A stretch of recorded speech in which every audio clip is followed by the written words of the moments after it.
Agad na tinanggal ni dating Ilocos Sur Governor Chavit Singson ang isang staff sa pag-aari niyang Baluarte Zoo, na sumampal umano sa alaga nilang layon na si King. Sa mga hindi pa masyadong aware, si King ay ang male white lion na nag-viral kamakailan, kung saan makikitang sinisipa raw ng caretaker para umayos sa picture-taking ng mga turista roon. Ayon sa mga reklamo ng mga animal welfare advocates, partikular na sa Animal Kingdom Foundation, base sa kumalat na video at litrato sa social media, minamaltrato raw ng caretaker ang leon, upang mas maging maganda sa nagpapa-selfie na turista. Bukod dito, makikita rin daw ang paghila sa buntot kay King at pagsipa sa binti ng hayop. Sa isang interview kay Governor Chavit, nagbigay nga siya ng reaksyon hinggil sa isyu ng umano'y animal maltreatment, sa pag-aaring Baluarte Zoo sa Ilocos Sur. Hindi naman totoo yun. Ang layon mukhang inaantok, kasi talagang puyat yang mga yan, paggabi sumisigaw, nagsisigawan sila. Kaya talagang inaantok yung mga layon. Pero yung lalaki na sabi nila na sinampal niya, pinatanggal ko agad.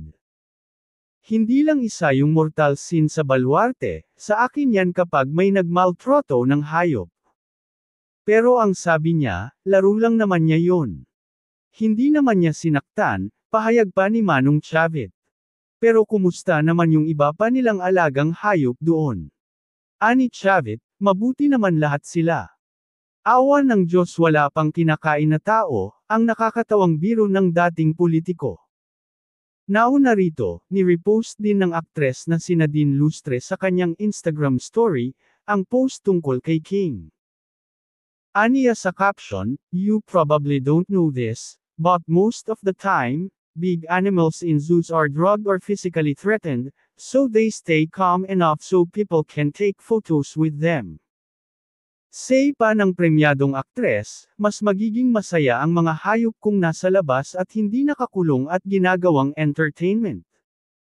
Naglabas na rin ng official statement ang pamunuan ng Baluarte Zoo patungkol sa issue. Anila, "We sincerely apologize for this incident and the distress it has caused.